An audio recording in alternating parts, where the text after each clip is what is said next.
Every day in every workplace, in every role, we find ourselves in stressful situations.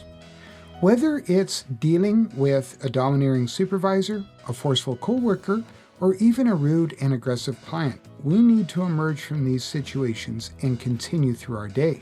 We naturally have a fight, flight, or freeze response to stressful situations, but none of these responses will fix the issue and rarely have any benefits. The best way is to form some mental resilience or better equip ourselves to deal with these situations. I'm out of here.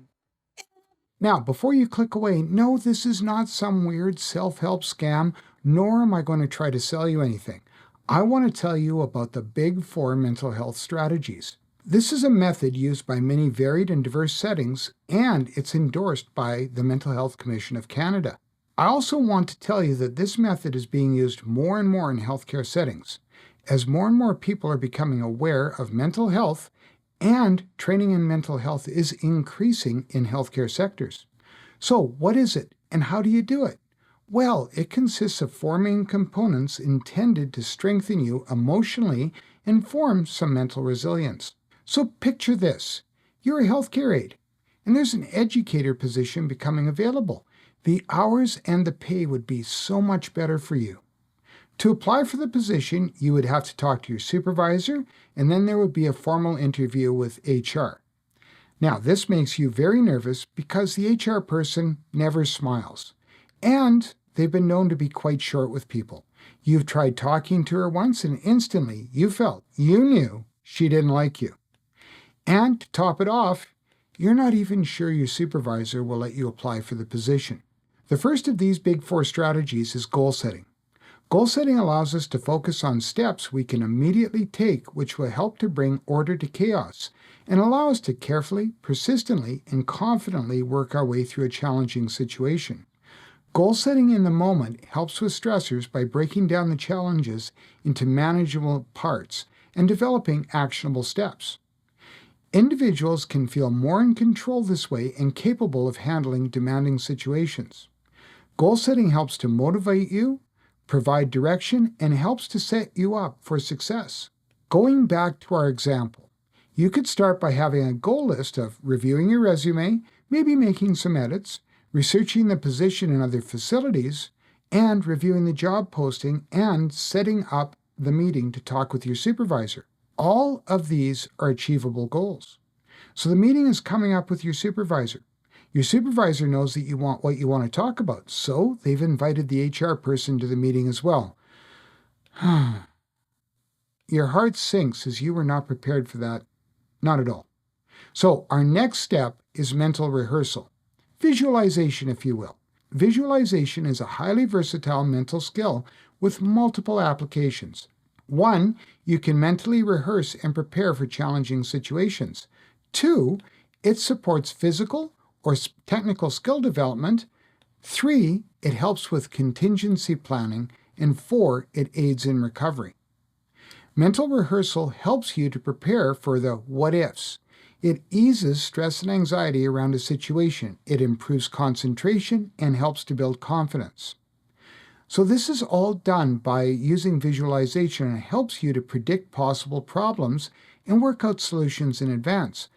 By mentally simulating scenarios, you can navigate challenges more effectively and feel more equipped when facing them in reality. So what could you do in this situation?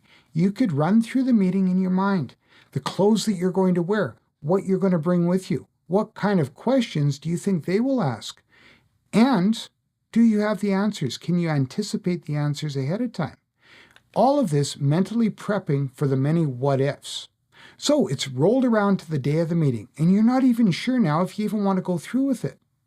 There's been a little voice inside your head that puts doubt in your mind. What makes you think that you even have a shot at this? There's no way that HR person is going to pick you. She doesn't even like you. Is my supervisor going to fire me because I was interested in another position? So this brings us to the third strategy, which is positive self-talk. Sometimes called positive self-talk, adaptive self-talk. Either way, it can increase performance and enhance well-being. It changes things to an I can and I will mindset. Positive self-talk focuses on identifying and challenging negative thought patterns, replacing them with more positive and realistic ones.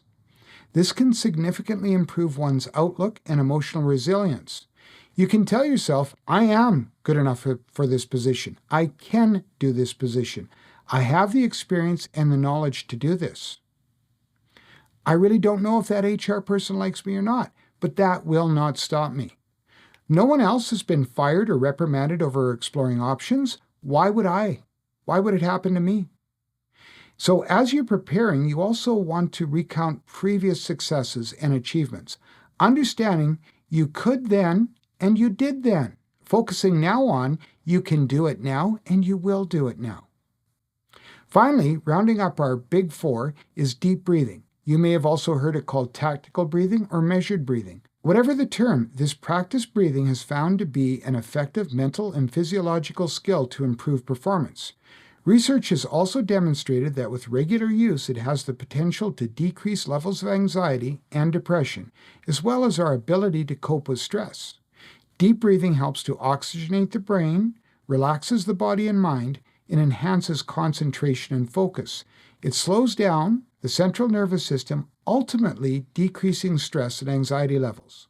Now, the great thing about this step is it can be done anywhere. So, it's time for the meeting. Take a few minutes, take some deep breaths. Breathe in for 4 seconds, hold for 2, and then release slowly for 4.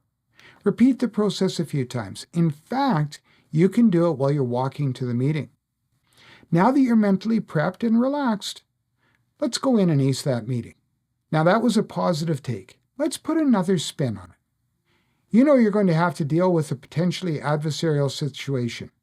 Whether it's a troublesome client, an employee you know is not going to want to hear their appraisal, whatever the situation, we've all had to endure them at one time or another. But think about this. First off, what's your goal? Obviously, it's a peaceful resolution or at minimum, parting ways amicably. So visualize what you might say and how you might react in a worst-case scenario. Think back to similar situations where you emerged successful and know that you did it then and you can do it now. And finally, prep yourself with some deep breathing. 4 in, hold for 2, and 4 out. Also, do this whenever you aren't the one that's talking, and you'll be pleasantly surprised at how well that meeting or things in this situation will go. And that's the big four. How can it be applied in a real-world setting? Take a moment or two and consider what other stressors in your life that you can apply this method to. It can be in any order, and you can use one or all of the steps. We talk health and safety here, but mental health is just as important as any other facet of health and safety. So let's start putting mental health at the forefront of our minds and safety programs. And remember, self-care is not selfish.